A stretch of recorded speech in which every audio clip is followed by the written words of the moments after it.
Here we can see this is the duodenum and this is the pancreas. We will hold it like this, duodenum on the right side while pancreas extending towards the left side.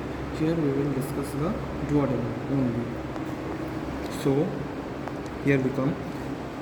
The first part of duodenum extends from the pyloric end of the stomach until the superior duodenal flexure. Okay.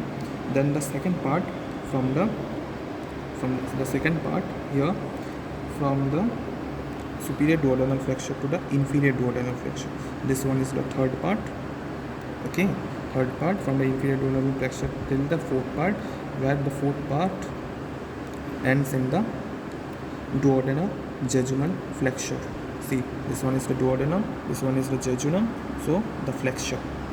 Okay, so we will come to it one by one. The first part is only 5 cm long, 2.5 cm intraperitoneal, while the 2.5 cm is retroperitoneal, and it has no plica semicircularis. If you can see here, there are no plica semicircularis. It is smooth. Okay, it is smooth. This plica semicircularis is not present here. So then what are the other things? We can see that the peculiarities of the first part of the duodenum possible. The first part is also distensible. It can distend and it is also freely mobile.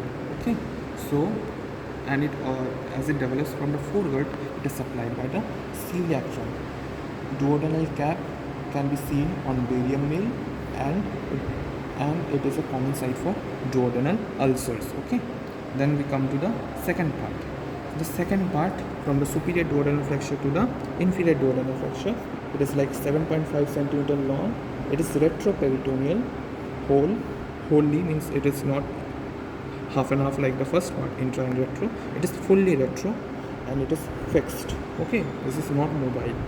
We can see the interior of the second part. So here we can see the plica semicircularis. You can see the irregularities which also help in increasing the rate of absorption in the small intestine.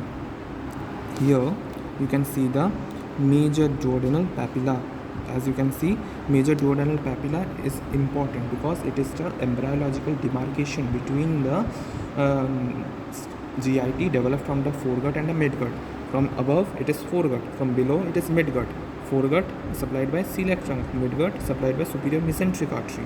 Okay, and this one, major duodenal papilla, is also the opening for the bile duct and the pancreatic duct, called the hepatopancreatic duct, and the ampulla of Vater guards the duct. Okay, this is the major duodenal papilla. Above the major duodenal papilla, you can see a small moon-like. See a moon-like thing. It is called the monk's head. It is called the monk's head or the plica semicircularis.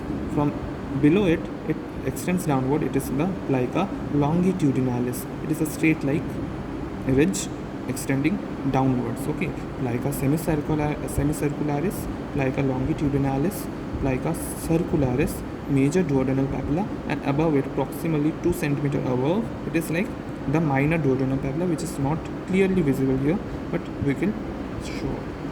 Then there is the third part of duodenum and the fourth part of duodenum. The duodenojejunal flexure is supported by the ligament of Treitz, which extends from the right crux of the diaphragm to the duodenojejunal flexure. It holds it upwards. It is made up of 3 types of fibers: upper part, striped muscle fibers; second part, elastic fibers; third part, smooth fibers. Okay, and this is the duodenum complete.